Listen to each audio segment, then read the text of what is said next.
Under the bright lights of the WNBA, where every dribble echoes like a heartbeat and every shot could etch history, Caitlin Clark's rookie season should have been a coronation. Instead, it's unfolding like a cautionary tale, one where talent, visibility, and star power have made her the centerpiece of a controversy the league can no longer sidestep. What should have been a showcase of skill and sportsmanship has morphed into a nightly gauntlet, a bruising spectacle where her civil rights, as audacious as it sounds, are now part of the conversation. And not just whispered about in the corners of fan forums. We're talking about the Wall Street Journal publishing a piece openly questioning whether the WNBA is allowing a hostile work environment to exist on its courts. That question alone changes the game. It reframes Clark's struggles not as rookie growing pains, but as something far more damning, systemic neglect, and maybe even willful ignorance. Night after night, instead of letting her play the game she was born to play, opponents seem determined to test just how much punishment her body can absorb. The elbows, the hip checks, the shoves in midair, these aren't just aggressive defense, they're borderline assaults, repeated in plain sight and met with silence from the very officials tasked with keeping order. It's as if the referees are operating under a strange directive: see no foul, hear no foul, call no foul. To watch Caitlin Clark take the court lately is to watch a generational talent navigate a minefield. Every drive to the basket is a gamble. Every possession feels like a collision waiting to happen. And while the fans see it, the cameras capture it, and social media dissects it frame by frame, the league's response has been a masterclass in inaction.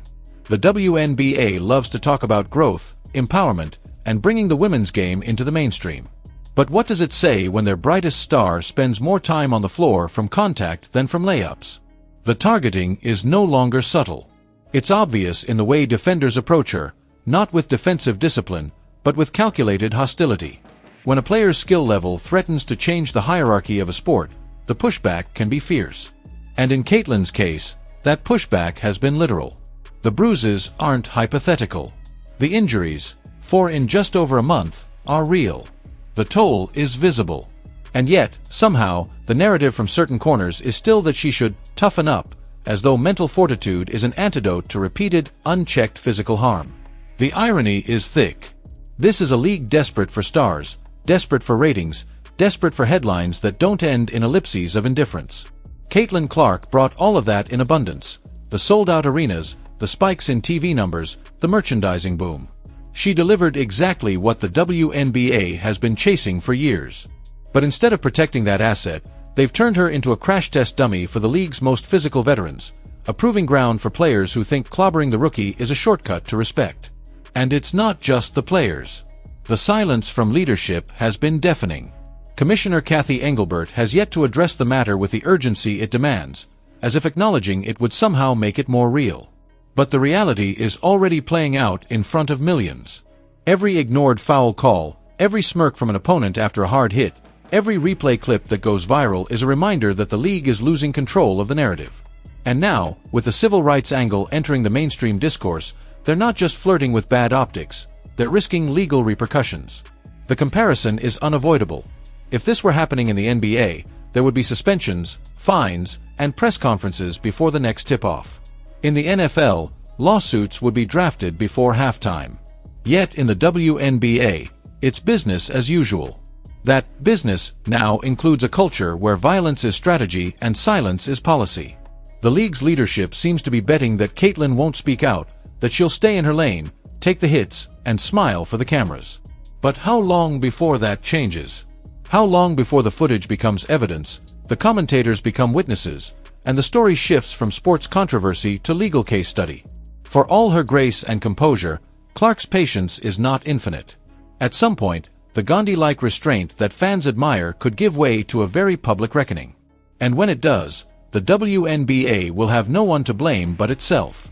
They allowed the environment to fester. They normalized the hostility. They let jealousy masquerade as competitive spirit and turned the face of their future into a target. What's even more alarming is the ripple effect. This isn't just about Caitlin Clark anymore.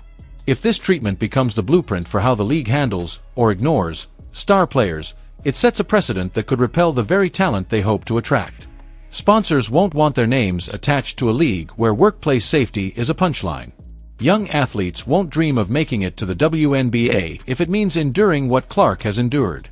And fans, especially the new ones she's brought in, won't stick around to watch a slow-motion dismantling of the player they came to see.